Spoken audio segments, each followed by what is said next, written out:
Assalamualaikum. Beberapa gangguan holistik itu muter kan ya, kayak lingkaran setan. Masa sih nggak ada pemutusnya? Ternyata ada. Berapa hal ya, kita udah bahas. Bisa fasting berulang kali. Puasa itu bisa meningkatkan kualitas tidur dan juga memperbaiki pola makan, pola hidup. Yaitu kalau diniatkan ke sana. Kalau puasanya karena kepaksa, siapa yang maksa? Satu hal lagi yang belum kita bahas itu tentang hormon endorfin, hormon kebahagiaan yang punya efek healing juga dan efek rejuvenation. Gembiralah terus supaya awet muda gitu kan ya, nasihat dari dokter-dokter holistik. Secara fisiknya itu ya tiap kali kita gembira di aliran darah kita muncul endorfin. Kalau di aliran sungai nggak tahu munculnya apa. Seringkali yang muncul buaya. Buaya timbul disangka mati. Loh, malah pantun. Apa sih endorfin itu? Endorfin alias hormon kebahagiaan itu pencetus rasa senang bahagia yang secara alami diproduksi sendiri oleh tubuh manusia. Mungkin juga oleh tubuh kucing. Tapi bodo amat sih kalau soal kucing. Dia mau bahagia kayak enggak kayak bukan urusan kita. Urusan kita hanyalah kambing, kuda, dan kebo. Walah, baru mulai komik marga satwa. Sorry. Kita pakai beberapa contoh dulu yuk. Mohon izin. Seorang ibu hamil tua gitu ya. Wah, segalanya terasa payah. Tiduran aja juga serba salah. Mau tengkurap ganjel. Lah, tapi begitu bayinya sudah brol lahir keluar, begitu saja segenap kepayahan itu sirna karena endorfin. Ya, saat seorang ibu melahirkan normal, dia mendapat banjir endorfin. Segenap rasa sakit dan kepayahan kemudian hilang oleh endorfin ini. Endorfin ini juga membantu si ibu untuk lebih menyayangi bayinya, yaitu bayinya sendiri, bukan bayi King Kong. Walah, dia terus dapat rasa ngantuk yang berat. Kalau dibawa tidur itu bisa pulas sekali. Tapi kalau ada yang nawarin duit semiliar, tetap bisa cepat bangun sih. Seorang atlet lari jauh gitu ya. Pertama seger, makin lama makin capek, dan kalau dipaksain terus, capeknya luar biasa. Tapi sampai satu titik biar ujuk-ujuk dapat second wind, gelombang energi baru, gelombang kedua. Dia bisa mendadak kuat lagi, semangat lagi, dan mampu lari terus sampai finish. Apa yang terjadi? Muncul endorfin juga. Sekali tercetus dosis penuh, konon efeknya bisa bertahan 12 jam terus hilang sedikit-sedikit. Endorfin itu bisa muncul dalam berbagai situasi, bisa spontan dan bisa juga disetel. Kalau dia sudah muncul, kita jadi lebih seger, lebih bugar, lebih positif, lebih kuat, dan lebih bahagia. Kita mesti sadari juga ya bahwa sumber kegembiraan orang itu bisa beda-beda. Mbak Sukiem gitu ya. Dia itu bahagianya kalau ngelihat si Juki, tukang ojek. Naksir soalnya dia sama Juki. Padahal kalau orang lain itu baru jarak 2 meter aja. Ya udah pada sebel orang-orang. Ini kok baunya kecut-kecut nggak jelas gini, pasti keringat si Juki nih, gubrak. Si Jukinya itu sendiri, girangnya itu kalau ketemu sama Mbak Yolanda. Oh alah Kiki. Wong nama aja Juki kok naksirnya sama Yolanda. Dan selain girang kalau ngelihat Yolanda, Juki ini juga sering ketawa ngakak kalau ngelihat emak-emak atau nenek-nenek pakai legging macan tutul. Apalagi kalau terus biur kecemplung ember cucian. Itu si Juki ketawanya bisa sampai guling-guling. Oh alah, orang lain susah bukannya ditolongin malah diketawain. Tapi ya begitulah, endorfin itu bisa muncul secara spontan. Uhui, gak pakai uhui nih. Ketahuan umurnya ini kalau masih ingat spontan uhui. Balik lagi aja ke endorfin. Menurut para ahli, tubuh kita punya 12 jenis endorfin atau lebih. Ruwetlah kalau kita ulas satu-satu, itu jatahnya para ilmuwan.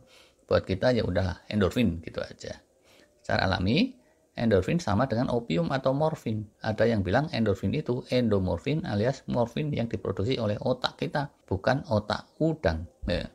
Nah, karena diproduksi otak sendiri untuk tubuh sendiri, bukan untuk tubuh kambing, maka takarannya pasti pas. Kayak Pertamina sih kalau pasti pas. Nah, karena pas, dia tidak menimbulkan kecanduan, tidak menimbulkan efek merusak, dan juga tidak melanggar undang-undang psikotropika. Tidak seperti endorfin sintetis yang disebut morfin tadi itu. Gimana sih asal mulanya orang menemukan endorfin? Penelitiannya udah lama. Tahun 1977, peneliti Guillemin dan Andrew Scully mendapat hadiah Nobel karena rintisan penelitiannya yang mendalam terkait endorfin. Sebelum 1977, tentu penelitian juga sudah ada. Jadi, izin untuk para suhu yang sudah pakar, reportase kali ini bukan untuk kalian. Tapi ya lumayan lah bisa di-sharing untuk andetolan yang masih awam. Ngomong-ngomong kebahagiaan itu apa sih? Luas maknanya. Bahagia bisa sifatnya fisik, itu yang pertama.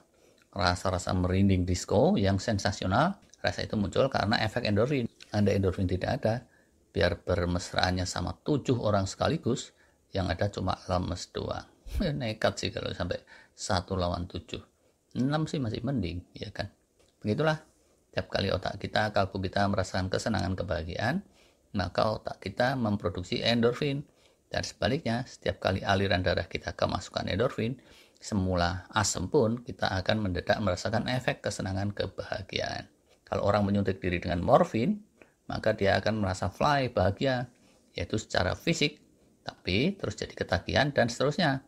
Kalau nggak ada morfin bisa sakau. Nah, ujungnya jadi tidak bahagia. Begitu kalau pakai yang kelas KW. Bukan seperti itu yang kita cari ya.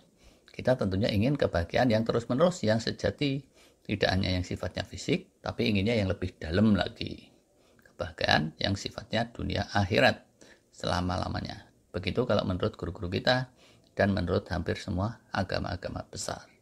Dan kebahagiaan yang datangnya dari sektor spiritual batiniah itu menimbulkan endorfin juga. Orang kalau banyak bersyukur, apa aja yang ada disyukuri, diterima dengan happy selalu, maka endorfinnya banyak. Jika kamu bersyukur, niscaya aku tambah nikmat kepadamu, dan jika kamu ingkar, sesungguhnya azabku amatlah pedih. Demikian dipesankan oleh Quran. Ternyata secara biologis medis pun nyata kebenaran ayat tersebut. Setidaknya kita nemu faktor endorfin ini. Puasa Ramadan sekarang ini gitu, itu juga bisa memunculkan endorfin. Sekalipun puasanya kepaksa, seringnya tuh tetap muncul juga endorfin. Pas habis buka gitu, tak lama kemudian itu muncul rasa fly kan ya. Terasa jadi ngantuk berat, dan kalau dibawa tidur enak bener rasanya. Selain efek endorfin itu bisa juga dasarnya bakat alam. Walah. Dan kalau endorfin muncul berlimpah, itu dia bertahan di aliran darah 12 jam, tadi udah kita bilang. Jadi sepanjang malam kualitas tidurnya bisa jos, kualitas healing dan rejuvenation juga bisa optimal. Dan besoknya muncul lagi dan lagi, bisa sebulan full selama Ramadan berkesinambungan. Maka dari itu dibilang Ramadan itu penuh berkah. Dari satu berkah endorfinnya aja, kalau mau dicentreng manfaatnya, kita nggak bisa ngitung. Masya Allah. Nanti kalau lebaran itu kayak gitu lagi. Rasa puas gembira itu kadang muncul begitu saja. THR belum dapat aja, tetap bisa gembira dia seperti itu. Apalagi kalau THR-nya double, maknyus itu rasanya. Jadi, nanti kalau di hari raya jam nanggung rasanya fly, ngantuk berat dan tidur bisa pulas banget, jangan heran, itulah efek endorfin. Mudiknya batal aja, efek endorfin juga bisa tetap muncul. Walaupun kadang-kadang sambil nangis. Walah, mestinya ya nggak usah nangis tuh ya. Tapi kalau di sini nggak ada. Saya pernah ya beberapa kali lebaran di luar negeri, di sekeliling orang pada nggak tahu, pada nggak puasa, tetap aja perasaan itu muncul. Tapi kalau tidak didahului dengan puasa, ternyata nggak muncul. Saya pernah juga, karena tugas sana-sini jauh-jauh dan kepaksa nggak puasa di akhir-akhir Ramadan, begitu malam takbiran datang, serasa hampa, kecewa. Kok efek endorfinnya nggak seperti biasanya ya? Ternyata seperti itu. Oke lah, karena itu Ramadan kali ini optimalkanlah supaya kita dapat kelimpahan endorfin, hormon kebahagiaan, sehingga secara holistik bisa membuat kita lebih sehat, lebih positif. Wallahu a'lam bishawab.